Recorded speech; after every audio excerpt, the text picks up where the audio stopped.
सिंह साहब को शायद पता था कि आज इस धरती पर उनका अंतिम दिन है।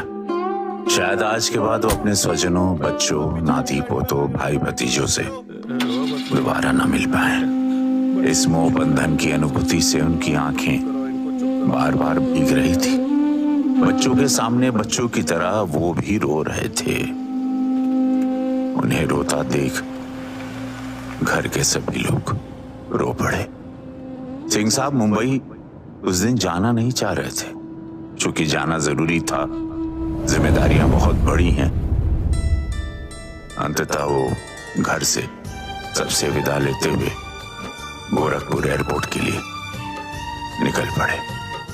परंतु आत्मा वही एक घर पर अपने आत्मीय जनों के बीच विचरण करती रही।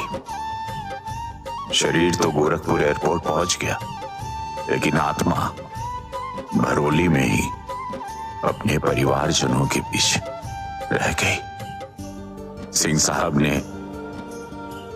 गोरखपुर एयरपोर्ट पर ही अपना देह त्याग दिया। माता की जिस कोख में आपने जन्म लिया, लाखों पीछे रोने वाले जीवन में इतना पुण्य किया।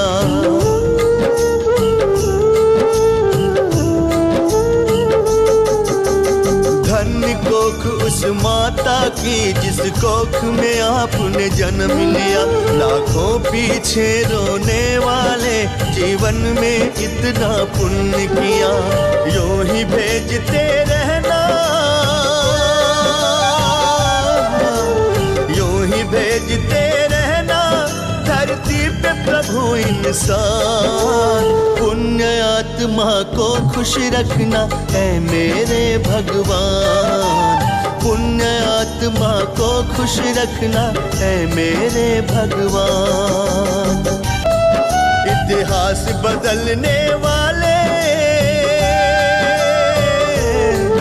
इतिहास बदलने वाले शत शत तुम्हें प्रणाम। पुण्य आत्मा को खुश रखना है मेरे भगवान। पुण्य आत्मा को खुश रखना है मेरे भगवान। पुण्य आत्मा को खुश रखना। श्री राम निवास सिंह जी, सिंह साहब ने जीवन में संघर्ष और प्रेम की ऐसी परिभाषा दी थी जिससे सदियों तक उनसे जुड़े लोग, उनकी आने वाली पीढ़ियां प्रेरणा लेती रहेगी। अपने परिवार के लिए, पूरे भारत में BIS से जुड़े अपने कर्मचारियों के लिए, अपने समाज और गांव के लिए जो कुछ भी उन्होंने किया उसे कोई भुला नहीं पाएगा। अवध नारायण जी के अपने छोटे बेटे भाई के देहावसान को बर्दाश्त नहीं कर पाए। सिंह साहब के निधन के 8वें दिन उन्होंने भी देह त्याग दिया। गीता दीदी, चंद्रा दीदी, संतोष जी, अमरजीत जी, संजू, सनी, विकी, दामाद जी और सभी बच्चों ने अब अपनी जिम्मेदारियों को संभाल लिया है और अच्छे से संभाला है, क्योंकि सारे संस्कार, सारी सीख तो सिंह साहब की तो थी ना पूरे परिवार में।